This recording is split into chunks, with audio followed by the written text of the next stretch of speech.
Точно си мислех, че това ще е поредния ден изгубен спомени, когато на вратата плахо се почука и влезе тя.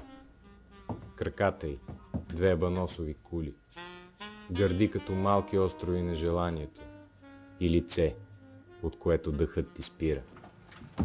Усетих, че кръвта от лицето ми се спуска към лесно предвидимо направление.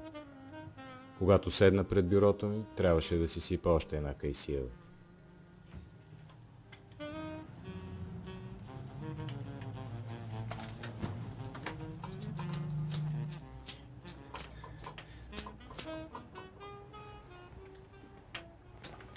Трябва да ми помогнете.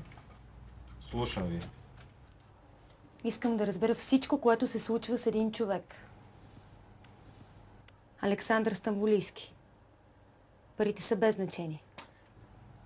Добре, но случаят е доста сериозен. Трябва да проверя какво има. Така. Александър Стамболийски, роден на 1 март 1879 г. в село Славовица, Пазарджишко. Имал е много мизерно детство, след което се записва в земеделското училище в Садово. Да, там виждам първият проблем, който трябва да проверя. Много ви благодаря. Ще ви държа в течение.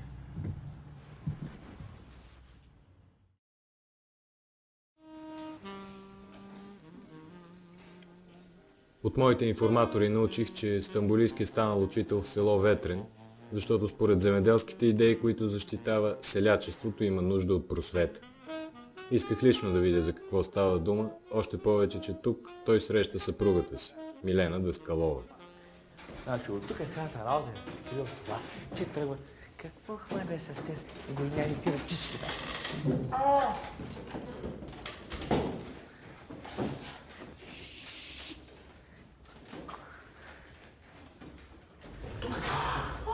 Извинявайте, аз нещо обърках стаята.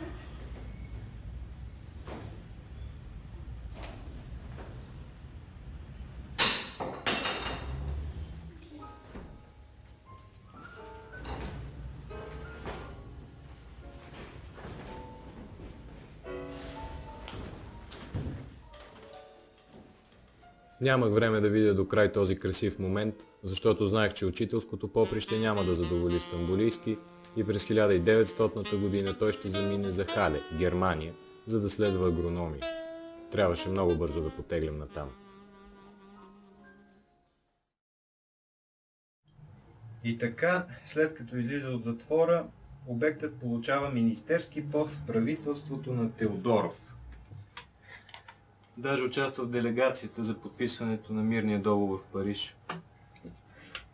След като обаче през август 1919 година БЗНС печели изборите, Стамболийски става министър-председател. И като такъв, пред очите ми подписа Ньойския мирен договор. Трябва да ви кажа, че много тежко го понесе. Да продължавам ли с проучването? На всяка цена. Ако трябват още пари. Виждате ме. За какви реформи ми говорите? Те искат да го убият. Кой иска да го убие? Всички! ВМРО, които управляват цяла югозападна България. Буржуазната опозиция. Всички! Всички твърдят, че Стамболийски иска да установи диктатура. Но това не е достатъчен повод за убийство. Напротив, но обещавам да направя каквото мога. Да тръгваме.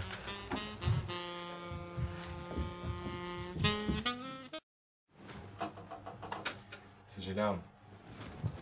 Направихте каквото можахте. Няма за какво да съжалявате. И все пак, кажете ми коя сте вие.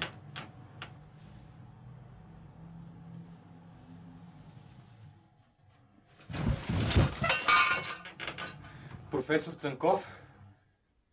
Кръволог Цанков.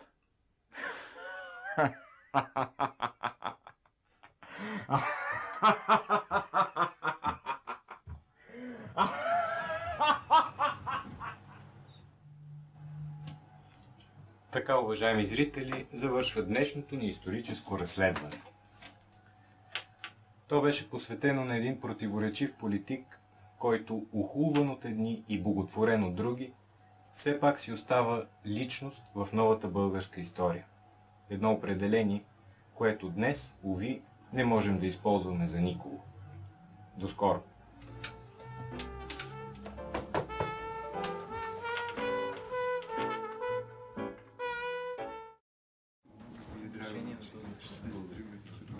Когато си говорим принципно, винаги може да страна. Има някакъв проблем в тази страна. Цар Борис все пак се оказва един от щастливите монарси, тъй като среща истинската любов. На 25 септември 1927 година, по време на обяд с италианския крал, той вижда за пръв път неговата дъщеря, Джованна Савойска.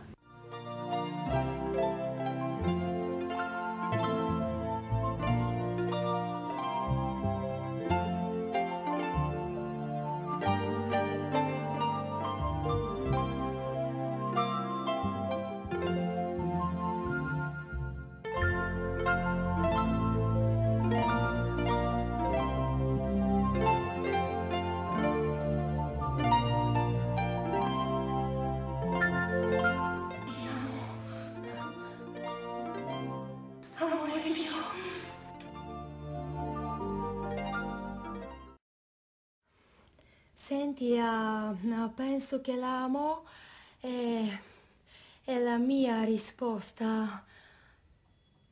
è sì. Уважаеми зрители, принцеса Джованна! Здравей, чест съпряга. Amore mio. Аморе Дио.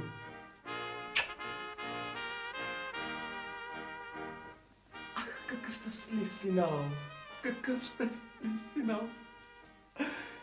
До нови срещи, приятели!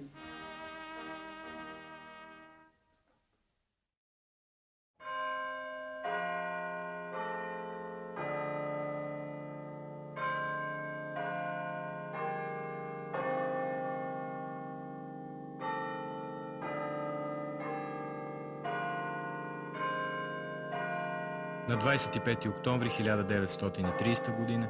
в италианския град Асизи, в присъствието на Бенито Мусолини, Андрей Ляпчев, цар Фердинанд и други, цар Борис се венчава за Джованна Савойска, която от този момент влиза в българската история под името Йоанна Българска.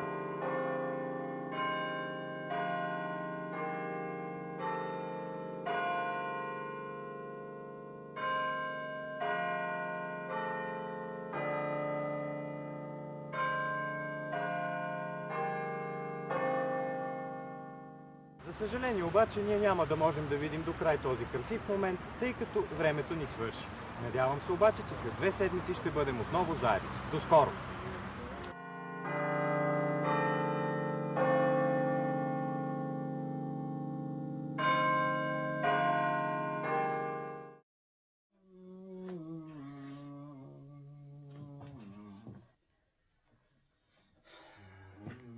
Какво четеш, Георги? Капиталът, мамо, любимата ми книга. Чудесно, миличък. Само не се преуморявай. Остави ме на мира, мамо. Между другото, едни хора те търсеха. Георги Димитров, арестуваме ви за противодържавна дейност. Назад! Спокойно, мамо.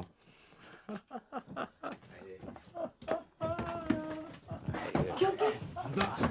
Георги! Георги! Георги!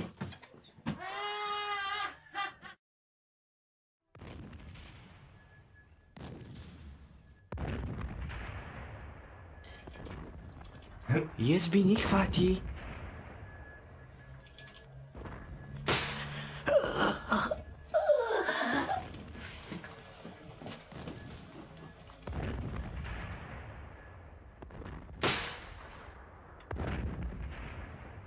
Wunderschön, Josef. Wunderschön.